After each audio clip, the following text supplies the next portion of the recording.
kiếng hôm qua, nay ai thế cây màu lá ngả, và tuyết đâu rơi trên cành thông lá ngọn đông phong.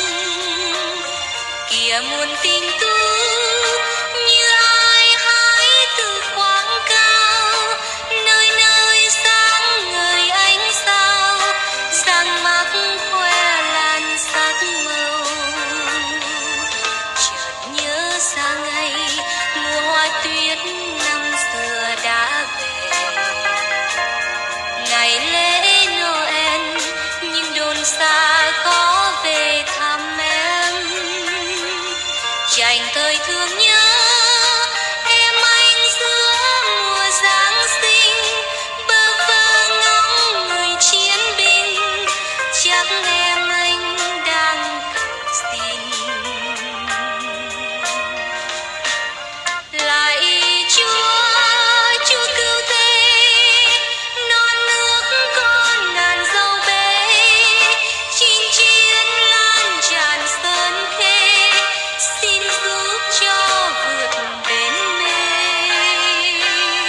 Xin cho bao kẻ ra đi lại về, vợ trẻ không hai lần đò, bầy trẻ không cha sầu lo. Lạy Chúa thương con, người yêu dấu không mòn tất lòng, thì dẫu xa nhau nhưng niềm tin Chúa càng thâm sâu.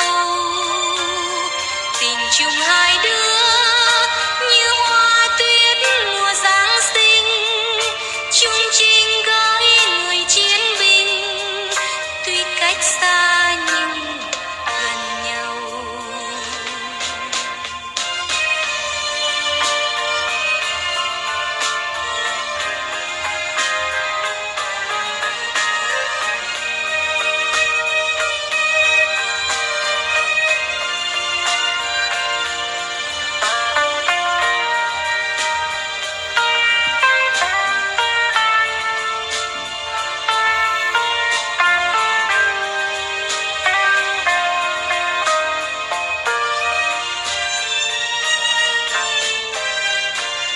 Lạy Chúa cứu thế, non nước con ngàn dâu bế, chinh chiến lan tràn sơn khê, xin giúp cho vượt bến mê. Xin cho bao kẻ ra đi lại về, vợ trẻ không hai lần đò, bầy trẻ không cha sầu lo. Chúa thương con, người yêu dấu không mòn tất lòng, thì dẫu xa nhau nhưng niềm tin Chúa càng thâm sâu. Tình chung hai đứa như hoa tuyết mùa Giáng sinh, chung chinh gói người chiến binh, tuy cách xa nhưng mà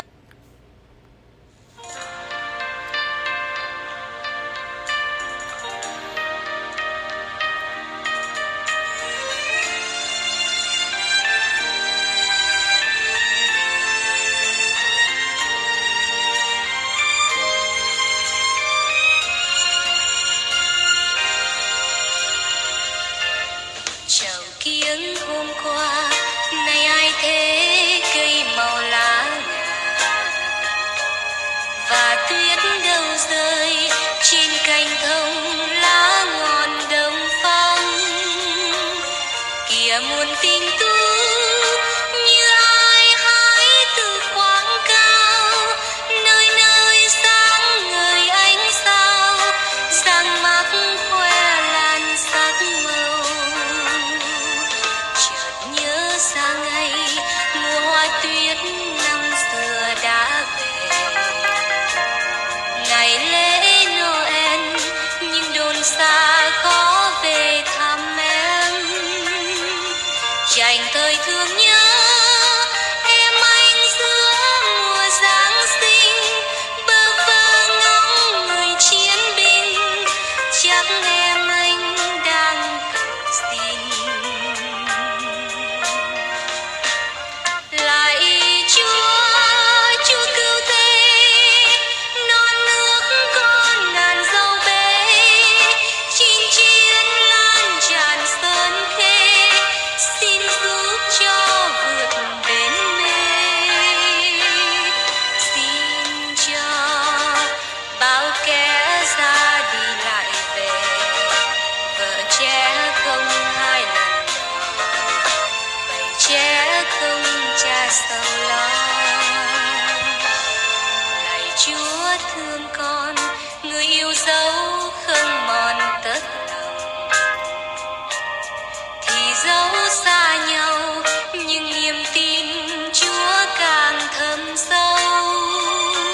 yêu dấu không mòn tớt lòng, thì dẫu xa nhau nhưng niềm tin Chúa càng thâm sâu.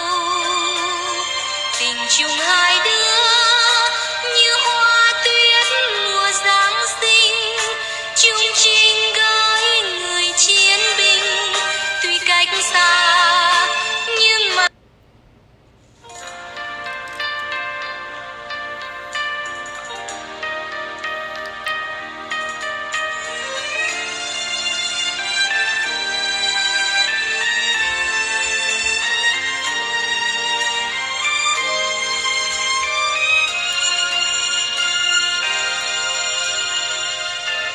chào kiếng hôm qua nay ai thế cây màu lá ngả, và tuyết đâu rơi trên cành thông lá ngọn đông phong. Kìa muôn tình tú như ai hái từ khoáng cao, nơi nơi sáng ngời ánh sao, răng mắc khoe lan sắc màu. Chợt nhớ ra ngày mùa hoa tuyết năm xưa đã về, ngày lễ Noel nhưng đồn xa khó về thăm em. Dành thời thương nhớ em anh giữa mùa Giáng sinh, bơ vơ ngóng người chiến binh, chắc em anh đang cầu xin. Lạy Chúa cứu thế, non nước con ngàn dâu bé, chinh chiến lan tràn sơn khê, xin giúp cho vượt bến mê. Xin cho bao kẻ ra đi lại về, vợ trẻ không hai lần đò, bầy trẻ không cha sầu lo. Lạy Chúa thương con, người yêu dấu không mòn tớt lòng, thì dẫu xa nhau nhưng niềm tin Chúa càng thâm sâu. Tình chung hai đứa như hoa tuyết mùa Giáng sinh, chung chinh gói người chiến binh, tuy cách xa nhưng gần nhau.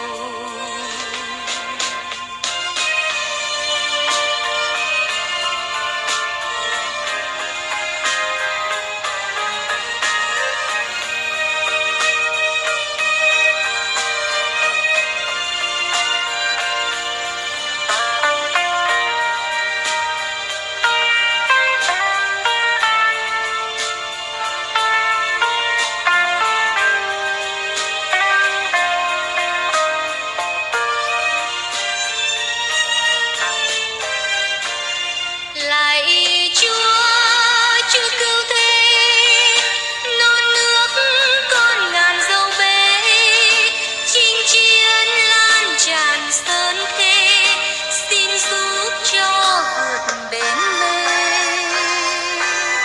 Xin cho bao kẻ ra đi lại về, vợ trẻ không hai lần đò, bầy trẻ không cha sầu lo. Chúa thương con, người yêu dấu không mòn tớt lòng, thì dẫu xa nhau nhưng niềm tin Chúa càng thâm sâu. Tình chung hai đứa như hoa tuyết mùa Giáng sinh, chung chinh gói người chiến binh, tuy cách xa nhưng mà